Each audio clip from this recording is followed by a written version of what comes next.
Maintenant, l'Union européenne est en danger face à la voiture électrique. Oh, c'est pas moi qui le dis, c'est la Cour des comptes de l'Union européenne. Vous le savez, l'Union européenne a décidé la fin de la vente des voitures thermiques neuves à partir de 2035. Elles devraient être remplacées par des voitures électriques seulement. Voilà, la Cour des comptes dit que c'est presque impossible. Elle dit que c'est presque impossible parce qu'elle s'alarme d'une part d'un manque de matières premières et qu'on aurait du coup énormément de mal à fabriquer ces batteries. Ensuite, du coût de ces matières premières qui est en train d'exploser toujours à la hausse, et puis enfin de la concurrence mondiale. Alors la Cour des comptes admet qu'on annonce maintenant toutes les semaines en Europe la construction d'une gigafactory, mais elle dit que ça ne va probablement pas suffire. Mais avant de commencer cette vidéo, eh bien j'aimerais remercier le sponsor CyberGhost, le VPN plébiscité par plus de 38 millions d'utilisateurs dans le monde. Sa réputation d'excellence sur Trustpilot témoigne de son engagement en matière de sécurité et de confidentialité en ligne. Avec ses 9000 serveurs dans 91 pays, vous bénéficiez d'une connexion VPN sécurisée à tout moment. Et j'avoue que ce que j'apprécie chez CyberGhost VPN, eh bien, c'est la possibilité de payer moins cher mes abonnements en utilisant les astuces VPN. Par exemple, avec la géolocalisation, je peux bénéficier d'un abonnement à Netflix à 2,99 € par mois en Turquie au lieu de 8,99 € par mois en France. Cela représente une économie annuelle de 78 €, ce qui couvre largement le prix de mon abonnement VPN. Mais ce n'est pas tout, vous pouvez également économiser sur vos billets d'avion ou vos réservations d'hôtel en utilisant un VPN. En fait, en vous géolocalisant dans d'autres pays, vous pouvez comparer les prix et réaliser des économies significatives. Rejoignez dès maintenant CyberGhost VPN en utilisant le lien qui est dans la description et bénéficiez d'une offre exceptionnelle de 83% de réduction, soit votre VPN à 2,03 € par mois avec en plus 4 mois gratuits. Avec la garantie satisfait ou remboursé de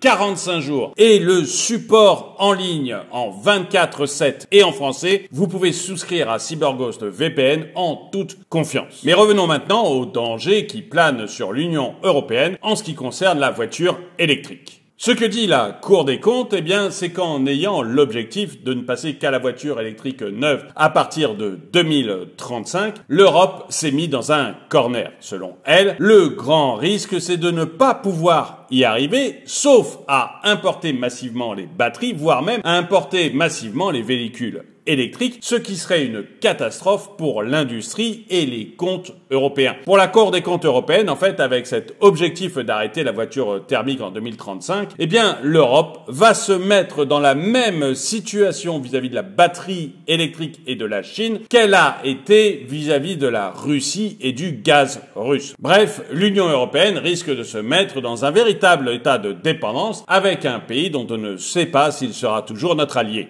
La Cour des comptes européenne indique d'ailleurs que très rapidement, les entreprises de fabrication de batteries européennes vont être confrontées à une pénurie de matières premières. Et pour ça, eh bien, elle s'appuie carrément sur le centre de recherche de la Commission européenne. Les services de recherche de la Commission européenne indiquent en effet qu'il y aura une pénurie mondiale de matières premières dès 2030, date à laquelle nos usines de fabrication de batteries seront enfin opérationnelles. Et j'avoue que ce que je trouve extrêmement étonnant, c'est que la Commission européenne n'ait pas pris en compte ce que lui disait son service de recherche. J'aimerais bien d'ailleurs savoir ce que vous en pensez dans les commentaires. Est-ce que c'est normal qu'une institution de la taille de la Commission européenne ne tienne pas compte comme ça de ses propres services de recherche qui lui indiquent qu'on va avoir une pénurie mondiale des matières premières à partir de 2030. D'ailleurs, pour 5 des matières premières clés, le cobalt, le nickel, le lithium, le manganèse, le graphite naturel, eh bien, l'Union européenne dépend à 78% des importations venant d'un très petit nombre de pays. Par exemple, 87% du lithium brut est importé d'Australie, 68% du cobalt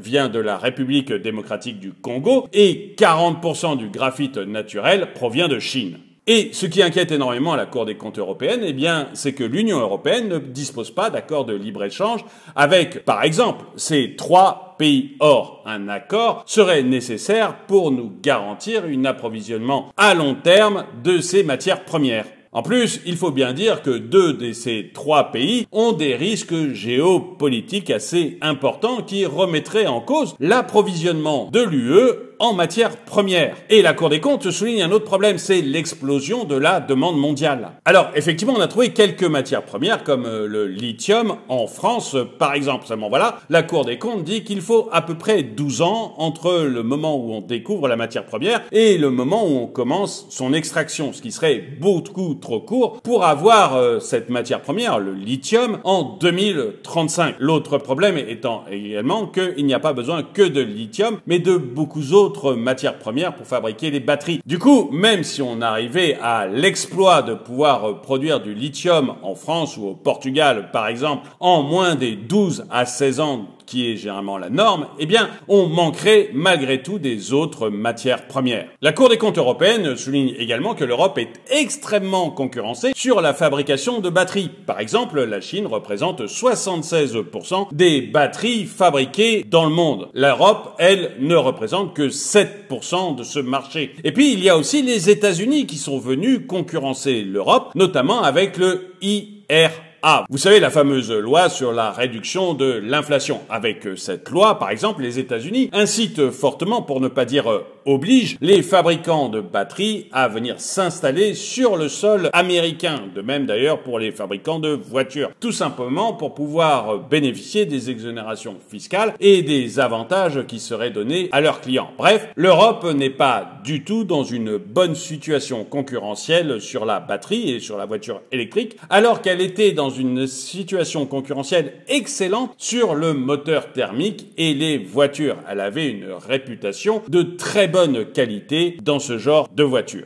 Alors, l'Union européenne avait bien vu ces différents problèmes, mais elle estime pouvoir y répondre, avec notamment des textes législatifs. Le premier, c'est un texte qui est actuellement à l'étude, qui devrait permettre d'alléger tout ce qui est réglementation pour l'implantation d'industries vertes. Et là, les batteries en font partie. Et le deuxième texte, il vise à diminuer la dépendance de l'UE vis-à-vis des matières premières en favorisant l'extraction de ces matières premières en Union européenne, mais on a vu que de toute manière, ça prend 12 à 16 ans pour pouvoir être opérationnel entre le moment où on trouve la matière première et le moment où on l'exploite, donc délai trop long. Ou alors, ce que propose aussi l'Union européenne, eh bien, c'est qu'on arrive à augmenter le nombre de nos fournisseurs pour pouvoir se dévulnérabiliser des principaux. Seulement, la Cour des comptes européenne n'y croit pas trop. En plus des délais pour arriver à l'extraction des matières premières, eh bien, elle pointe du doigt d'autres problèmes qui sont gigantesques. Le premier, c'est une hausse des coûts des facteurs de production comme l'énergie, par exemple, qui a énormément augmenté en Europe. Ensuite, si vous avez, comme c'est prévu par absolument tout le monde, une augmentation des coûts des matières premières, eh bien vous allez avoir une augmentation du coût des batteries, ce qui entraînera une augmentation des coûts des voitures électriques. Et donc ces voitures électriques auront du mal à s'adresser à l'ensemble de la population. Ça restreindra donc énormément le marché des voitures électriques fabriquées en Europe. Et si l'on restreint le marché des véhicules électriques fabriqués en Europe, eh bien la Cour des comptes européenne nous dit tout simplement qu'il y aura beaucoup moins d'intérêt pour les industries de venir s'implanter ou investir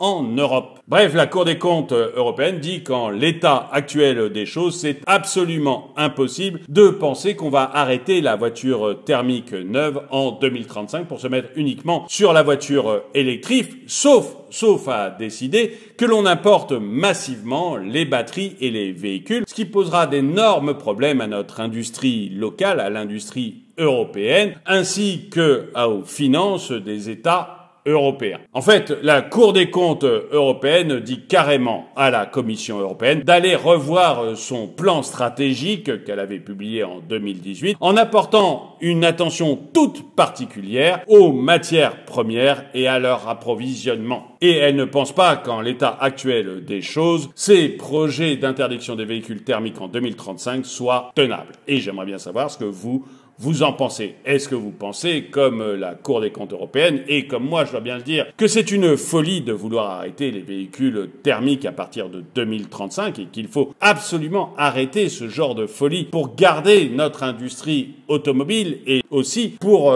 permettre à des centaines de milliers de personnes de garder leur job? Ou est-ce que vous pensez que non, il faut quoi qu'il arrive, passer à la voiture électrique et que la Commission européenne, l'Europe d'une manière générale, trouvera bien une solution pour le faire. Dites-le moi dans les commentaires. Et avant de vous donner le dicton du jour, eh bien, j'aimerais une nouvelle fois remercier CyberGhost VPN d'avoir rendu cette vidéo possible. N'oubliez pas de cliquer sur le lien dans la description pour bénéficier de leur offre exceptionnelle, moins 83% et 4 mois gratuits, soit votre VPN à 2,03 € par mois. Ne manquez pas cette occasion de protéger vos données et de bénéficier d'un accès illimité à vos contenus préférés. Rejoignez la communauté CyberGhost dès maintenant et découvrez pourquoi ils sont les leaders incontestés du VPN. Et le dicton du jour, rien ne sert de courir, de toute façon on a raté le bus.